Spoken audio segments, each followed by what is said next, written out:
Terima kasih. Bismillahirrahmanirrahim. Assalamualaikum warahmatullahi wabarakatuh. Waalaikumsalam warahmatullahi wabarakatuh. Alhamdulillahilladzi akramana bil Islam wa hadana bil iman wa karraha alaina al fusuq wal isyan. Asyhadu an la ilaha illallah wa anna Muhammad abduka wa rasuluh alladzi ba'athahu Allahu rahmatan lil alamin mubasysyirin wa mundhirin. Allahumma salli wa sallim wa barik wa zid ala hadzal nabiyil ummiyil arabiyyil mubin wa ala alihi wa azwajihi wa dzurriyyatihi wa sahabatihi wat tabi'i wat tabi'ihim bi ihsanin ila yaumiddin. Amma ba'du, faqala ta'ala fil Qur'anil Karim, a'udzu billahi minasy syaithanir rajim. Bismillahirrahmanirrahim.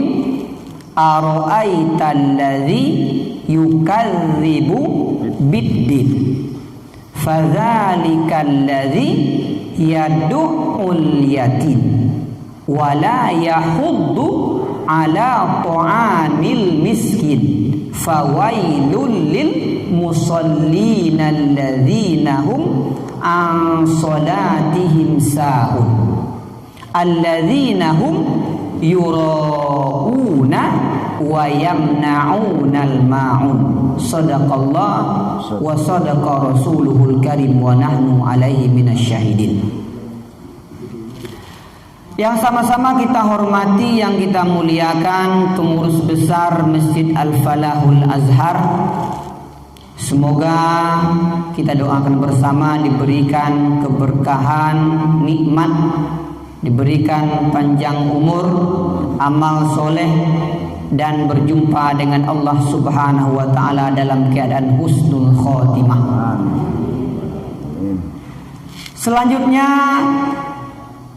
yang sama-sama kita hormati, yang kita muliakan, Bapak Ibu kaum muslimin, kaum muslimah, jamaah sholat subuh Masjid Al-Falahul Azhar, para donatur kita, para muhsinin, orang-orang yang berjuang dengan harta, jiwa dan raganya sehingga kita bisa damai, tentram, menikmati indahnya beribadah di Masjid Al-Falahul Azhar ini.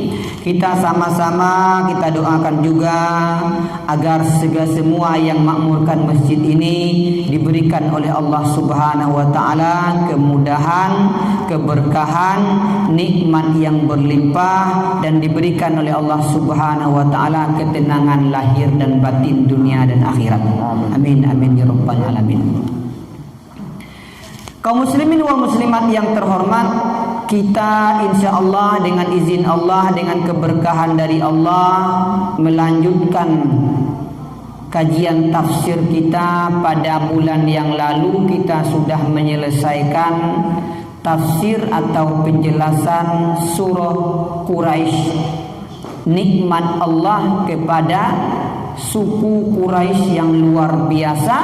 Nikmat itu tentu ada hubungannya dengan perbuatan dan tingkah laku mereka, sudah kita jelaskan.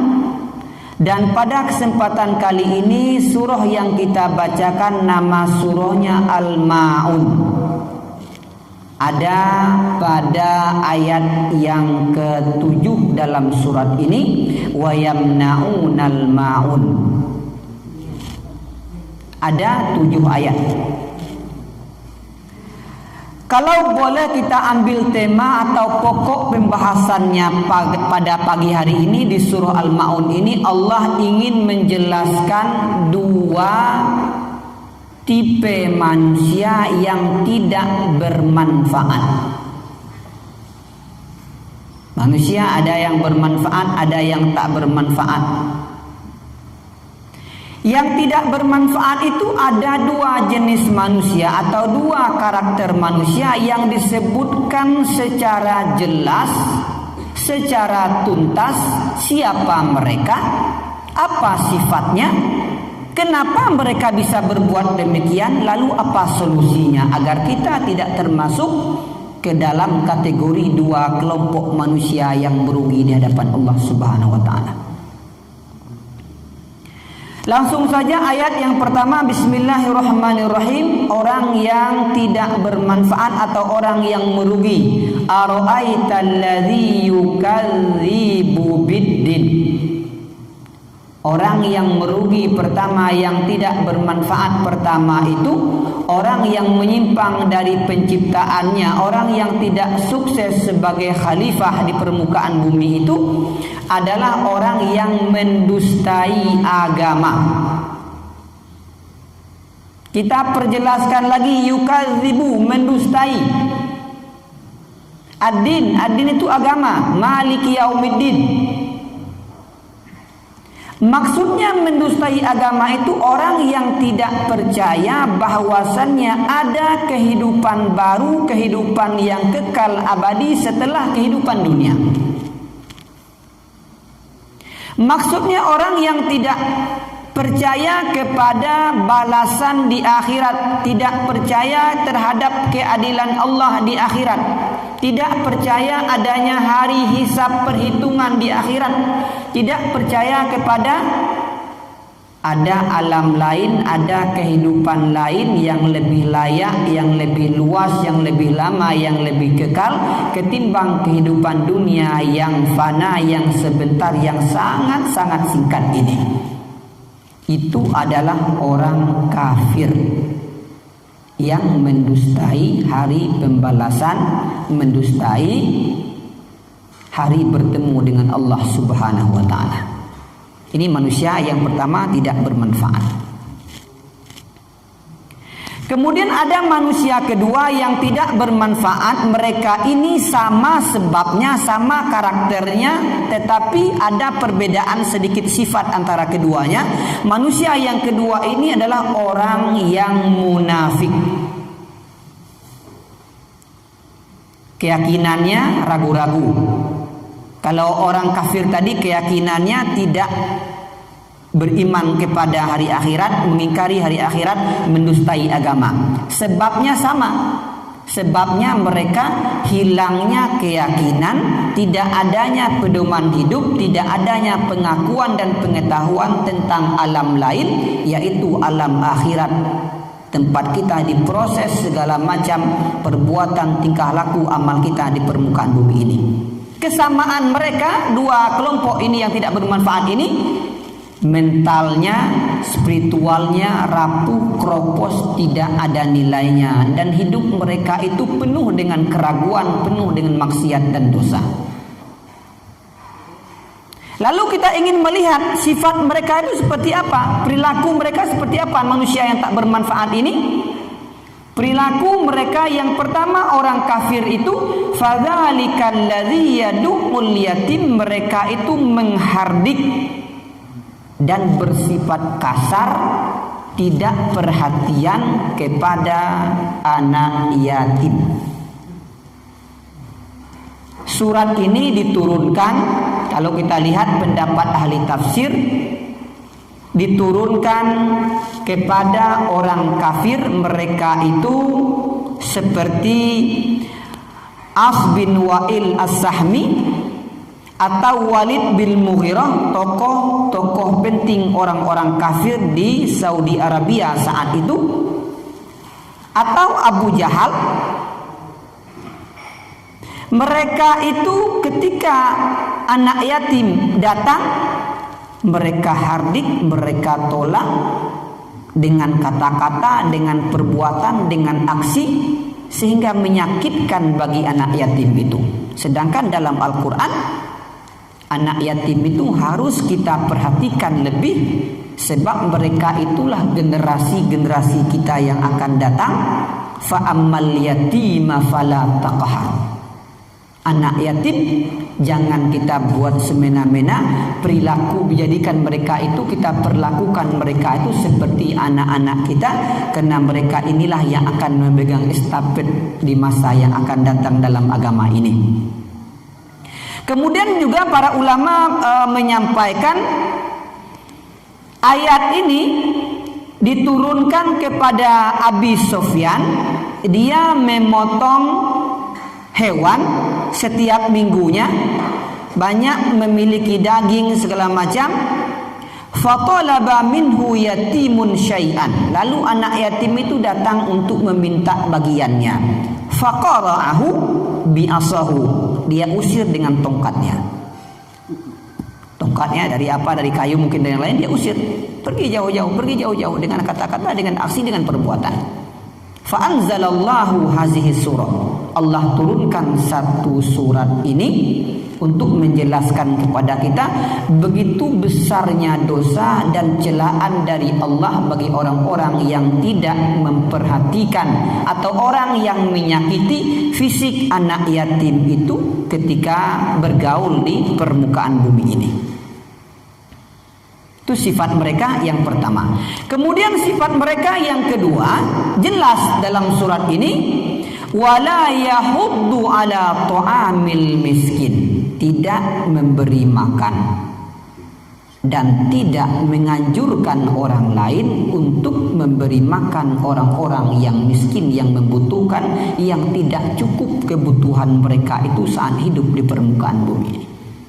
Dua sifat orang kafir. Yang pertama, kasar, menghardik kepada anak yatim. Yang kedua, kikir, bakhil kepada orang-orang miskin. Apa sebabnya? Hilangnya keyakinan bahwasannya ada kehidupan lain setelah kehidupan dunia. Kemudian kita lihat juga sifat orang-orang yang munafik kepada Allah Subhanahu wa taala. Sifatnya yang pertama itu fawailul lil musallin, ayat yang keempat. Orang munafik ini kalau dia sholat berbeda dengan sholat kita. Sholat yang mereka lakukan itu semakin khusyuk, semakin mantap kalau dilihat orang banyak, kalau dipuji, kalau diposting, kalau diletakkan, dilihatkan di media sosial. Semakin mantap sholat mereka, semakin besar gaungnya, mereka lebih semangat. Ini orang-orang munafik. Orang-orang munafik di sini boleh jadi orang kafir yang munafik, boleh jadi orang muslim yang munafik. Mereka bermasalah dengan solat, pamer dalam solat, ria dalam solat, sehingga pelaku solat ini dicela oleh Allah Subhanahu wa taala. Allah ingin menjelaskan solat siapa yang ditolak, solat siapa yang dicela itu, alladzina hum an solatihim sahun, itu solat orang-orang yang lalai. Apa makna lalai? Ulama kita menjelaskan agar kita tidak terjadi kerancuan, agar kita paham, agar kita mendapatkan ilmu. Maka para ulama memahami makna solat yang lalai, makna solat yang dicela oleh Allah, dan solat yang tidak diterima itu.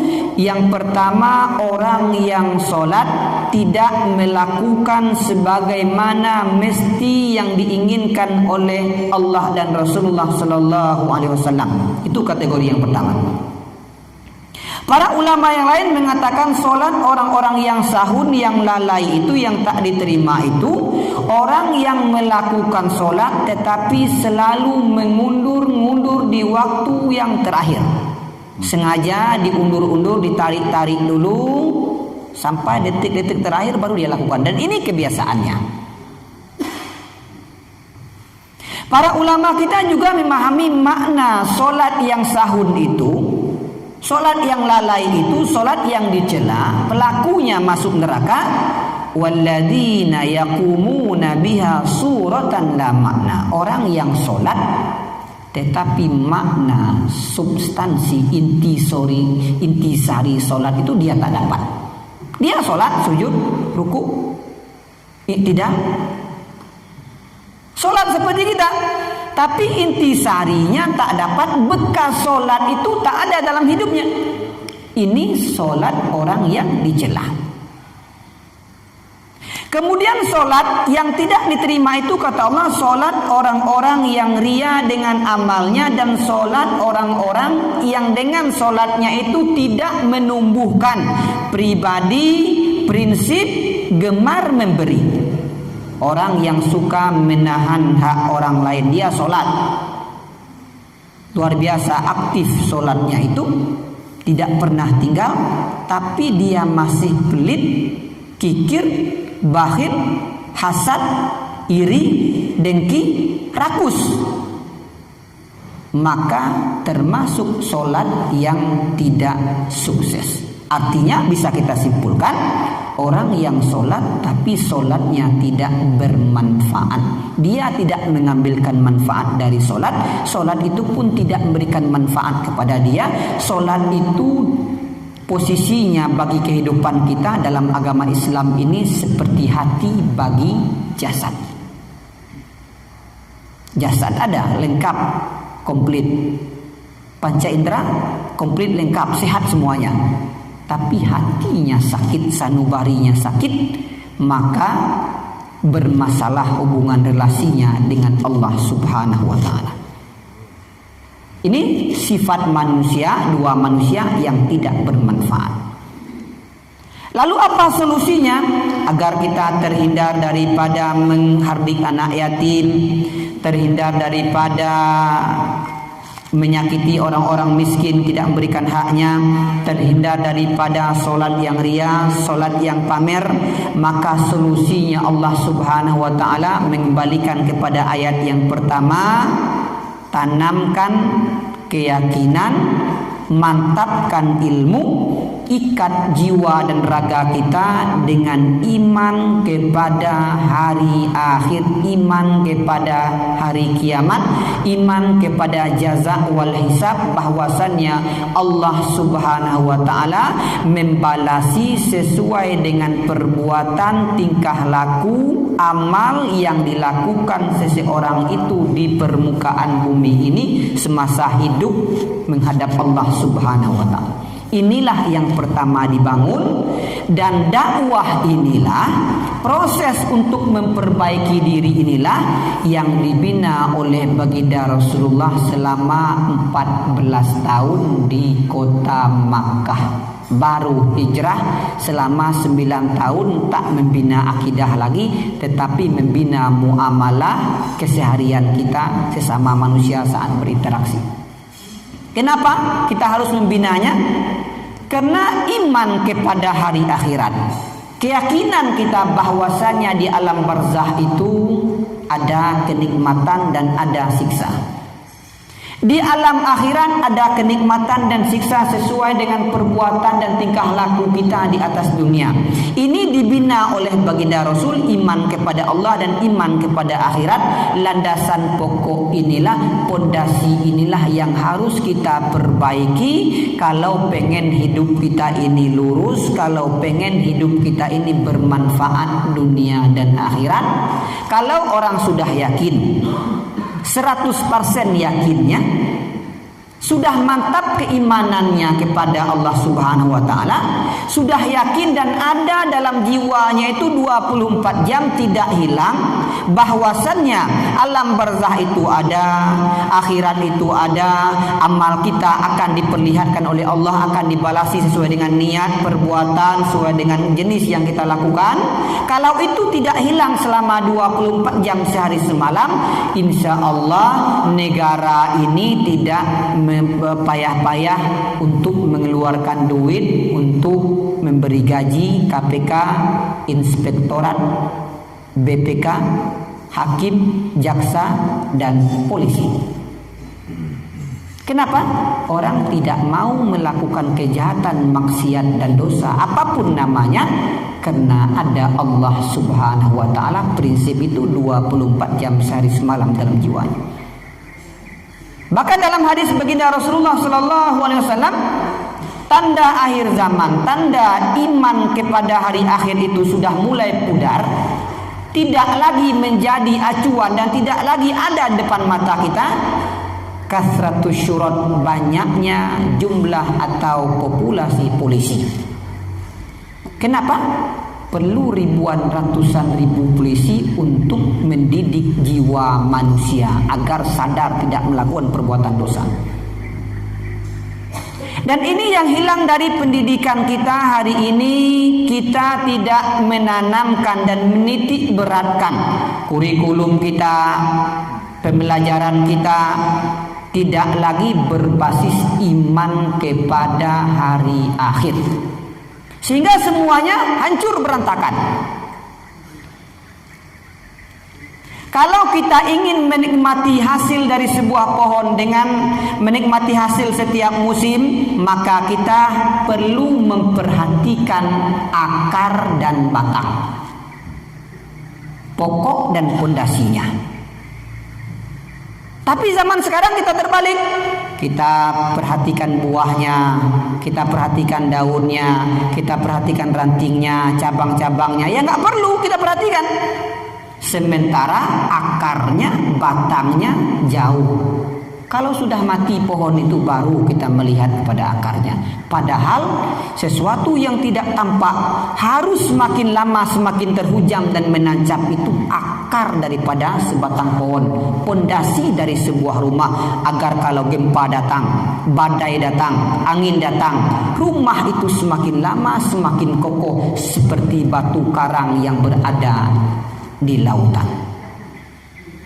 Allah ingin menjelaskan kepada kita, mantapkan iman dan landasan kepada Allah dan tentang hari akhirat. Dalam Al-Quran, surat-surat ayat-ayat yang diturunkan di kota Makkah sebelum hijrah itu ayatnya pendek, menusuk, keras, dalam, singkat, padat dan jelas, diulang-ulang, bervariasi, beraneka macam dalam berbagai macam sisi dan dari berbagai macam sisi, agar kita ini mantap keimanan dan keyakinannya kepada Allah Subhanahu wa taala. Kenali Allah dulu sebelum mengenal perintah Allah. Hari ini kita salah dalam mendidik anak dan keluarga kita. Kita ajarkan dulu sholat, kita ajarkan baca, kita ajarkan dulu zakat, ajarkan tentang haji dan umrah, tetapi kita tidak memperdalam dan mengajarkan siapa Allah yang memberi perintah itu. Sehingga kadang-kadang sholat kita bolong, kadang-kadang sholat kita ria, infak kita ria, segala sesuatu kita harus ekspos di media sosial, di media massa. Kita lupa bahwasannya Allah selalu melihat, memperhatikan dan mencatat semua gerak-gerik dan amal kita. Oleh karena itu, rahasianya zaman Rasulullah, zaman sahabat itu maju, adil, sejahtera. Yang miskin dapat haknya, orang yang buta dapat haknya, orang yang anak yatim dapat haknya. Kenapa? Karena iman kepada Allah, pengetahuan makrifat kepada Allah itu dibangun, baru dibinalah cabang-cabang ilmu yang lain. Dan ini yang hilang hari ini. Diharapkan dari kita dengan membaca surah Al-Ma'un ini, maka mantaplah keimanan kita, mantaplah keyakinan kita kepada Allah Subhanahu wa taala. Sebelum kita buka diskusi, setidaknya surah Al-Ma'un yang 7 ayat ini membatalkan 3 teori yang ada saat ini ataupun teorinya akan datang. Yang pertama yang dibantahkan oleh surah Al-Ma'un itu teori irja. Apa itu irja? Sebuah kelompok atau komunitas yang mengatakan cukup dengan keyakinan saja hidup. Cukup yakin saja, yakin adanya Allah, yakin. Yakin adanya hari akhirat, yakin. Sementara amal, perbuatan dosa tidak ada hubungannya dengan keyakinan mereka. Ingin berdosa silakan, ingin maksiat silakan. Yang penting kita yakin. Banyak kelompoknya hari ini, bahkan keyakinan ini yang cukup hanya iman dan keyakinan saja terbantahkan dengan perkataan al-imanu qaulun wa amal. Iman atau keyakinan itu adalah perbuatan dan ucapan. Iman itu perbuatan dan ucapan. Belum dikatakan beriman kalau hanya mengucap saja, tidak berbuat apa yang dia ucapkan. Bahkan dalam Al-Quran, man amila solihan min zakarin wa unsa wa huwa mu'min falanuhyiyannahu hayatan thayyibah wa lanajziyannahum ajrahum bi ahsani ma kanu ya'malun. Orang yang beramal, laki-laki dan perempuan, cukup dengan amal soleh saja tidak, dia harus beriman dan punya keyakinan. Iman saja tidak beramal soleh juga tidak menjamin kita untuk masuk surga Allah Subhanahu wa taala. terbantahkan dengan ayat ini. Artinya apa? Orang kafir, orang munafik, dia mengaku mereka itu punya keimanan tapi tak beramal, masih menghardik anak yatim, masih tidak mempedulikan orang-orang miskin. Kemudian solat mereka itu berantakan, lalai. Mereka itu seakan-akan satu sisi mereka oke, sisi yang lain bermasalah. Artinya tidak ada hubungan dan ikatan antara keyakinan dengan perbuatan itu, terbantahkan oleh ayat ini. Kemudian yang kedua, ada teori insaniyah namanya. Teori ini mereka sembahlah siapa saja, silakan kita punya keyakinan apa saja dalam hidup ini. Namun satu yang harus diperhatikan, yaitu berbuat baik kepada manusia, etika kepada manusia, akhlak kepada manusia. Silakan saja ingin percaya dengan agama Konghucu, ateisme, atau PKI, atau Kristen, atau yang lain. Silakan saja, itu hak kita, kebebasan kita beragama. Tapi ingat, harus berbuat baik kepada sesama manusia. Ini saja yang mereka perhatikan. Masalah keyakinan mereka nggak perlu. Silakan ingin beriman misalnya kepada patung, ingin yakin kepada dewa, kepada melakukan sesajen, asalkan akhlaknya baik. Ini juga terbantah dengan ayat yang kita sampaikan tadi dan dengan surat ini. Keyakinan pondasi untuk beramal soleh. Amal akan diterima kalau keyakinannya sudah benar. Ada kelompok yang ketiga, yang terakhir, namanya syakhsiyatul muzdawijah. Orang yang mengaku Islam, mengaku beriman, mengaku orang muslim dan golongan kita, baca Qur'annya luar biasa, solatnya luar biasa, infaknya luar biasa, tetapi perilakunya itu masih menzolimi, menyakiti, merugikan orang lain dan merugikan negara. Umroh ya, setiap tahun umroh. Haji udah berapa kali, sering. Sholat luar biasa, infak banyak, bahkan ada di status media sosialnya setiap hari infak sodakoh mengayomi anak yatim. Tetapi dosa, maksiat, korupsi, kolusi, nepotisme jalan terus. Ibadah ya, dosa ya. Ini pun terbantah, mereka bukan muslim yang sempurna. Yang diinginkan Allah Subhanahu wa taala itu akidahnya betul. Akidah itu menjadi landasan perilaku untuk berbuat baik. Seakan-akan Allah ingin menjelaskan kepada kita, orang yang berbaik sebaik apapun akhlak dan perilakunya, kalau tidak berakidah kepada Allah dengan baik, tak diterima. Orang yang akidahnya baik dalam anggapan dia, kalau belum perilakunya baik, akhlaknya baik, itu pun tidak benar akidahnya di hadapan Allah Subhanahu wa taala. Oleh karena itu, dengan satu surah Al-Maun ini kita membina hubungan kita dengan Allah Subhanahu wa taala. Kalau sudah baik, buktinya baik hubungan kita dengan Allah, relasi kita dengan Allah, pasti hubungan dengan manusia akan baik. Itu kesimpulan yang saya sampaikan. Semoga bermanfaat. Aqulu qouli hadza wa astaghfirullah li wa lakum wa li sairil muslimin. Wassalamualaikum warahmatullahi wabarakatuh. Baik, Bapak Ibu jamaah salat subuh rahimahullah.